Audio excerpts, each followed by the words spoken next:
Alrighty, beautiful people. So I just learned that McLaren was taken over again.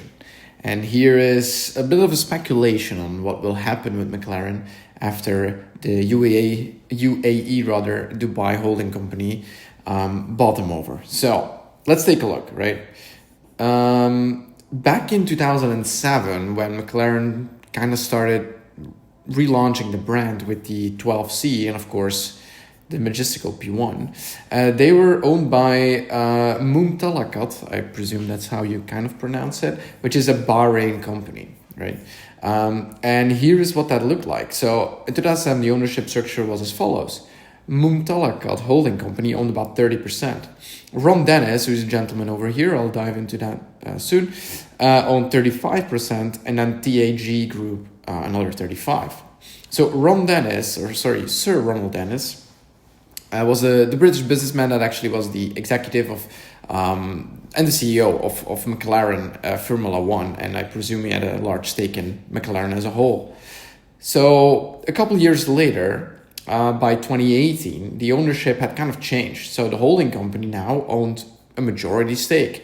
Presumably, they bought most of that of Mr. Ronald over here. Now, TAG Group also sold a little bit, and then you had Michael Latifi, who is actually indeed the father of Nicholas Latifi, who, of course, drove in Formula One. By the way, he reminded me of him.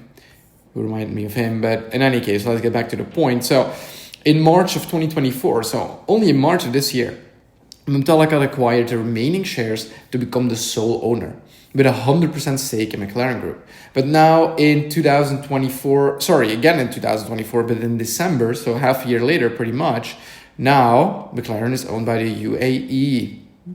So Mumtalakat sold McLaren Automotive to Abu Dhabi's CYVN Holdings. And this transaction included a non-controlling stake in McLaren's racing division. So now they also own a part of that, but non-controlling basically means officially they can't make any decisions there. But obviously as a shareholder, you have some ways to sway it, let's say. All right. So allowing Mumtalakat to retain significant influence over the racing division. All right.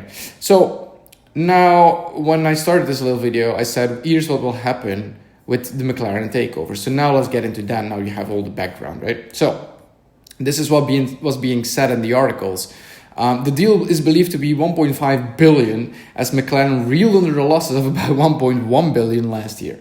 So basically they are buying a bunch of debt and they're buying the IP, right? Because this company is on paper not really worth anything because they're not selling enough cars and they're going kind of bankrupt if someone doesn't buy them over and can increase the debt to keep them running, basically, right? And then I looked into what CYVN Holdings also bought. Like, have they ever done something automotive? And, well, they have. So last year, they invested in NIO, which is, of course, the picture's coming later, my bad.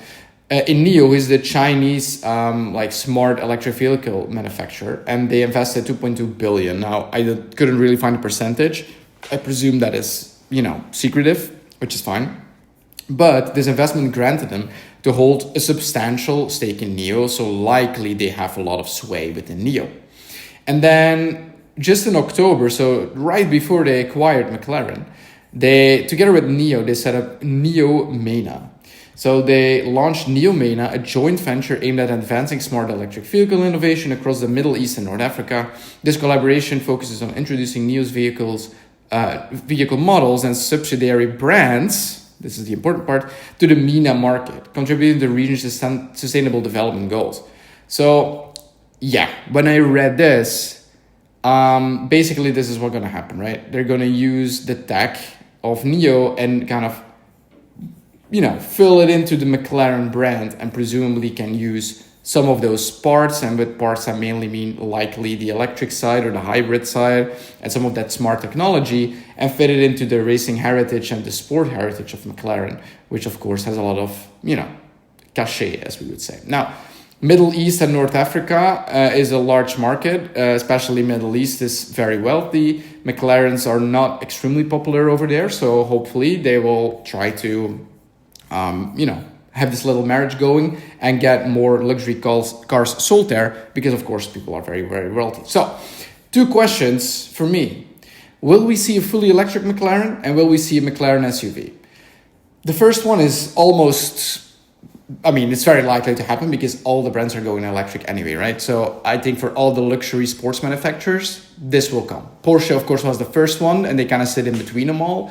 But I mean, with the Lamborghinis of the world, the Aston Martins of the world, it's gonna happen anyway. Rolls-Royce is a luxury vehicle, not a sports brand, obviously, but the Rolls-Royce Spectre is fully electric. So likely this is gonna happen, I don't know, at least in the coming 15 to 20 years. Now, will we see a McLaren SUV? That is the thing that I think will happen, which is going to be very obvious, honestly, because the CEO of McLaren confirms that McLaren wants to collaborate with another automaker on a shared performance SUV model. So, guys, hello, this is what's going to happen, right? Maybe they won't literally, fuse the brands, like they won't say, my McLaren has Neo Tech necessarily. Maybe they do, I don't know. But this is what's going to happen, right? So collaborate with another automaker. That's what they're going to do. Now, there's ambition to use one of the supercars makers' existing plug-in powertrains. So, of course, the Artura, I believe, is the V6 hybrid, right? So they will likely still use that. And the pricing, they're, of course, going to price the shit out of it. So why will they make a McLaren SUV? Well, I found this. So Aston Martin is a good comparison as a struggling British performance car brand. But the DBX is 50% of the sales of Aston Martin. So they essentially doubled their production. Well, it's not exactly true. Not quite double, because some people that wanted to buy an Aston Martin anyway and were going to actually just opted for the DBX instead of, the Grand Tourers or whatever.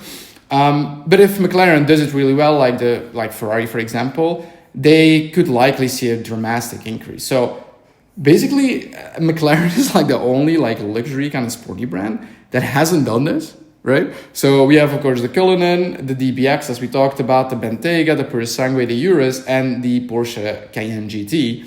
And yeah, I believe that this is just a render I found, but McLaren will likely come with an SUV as well, because they need to cater to the market, and I think the market is going to be there. So that's what I think is going to happen. Let's recap slightly.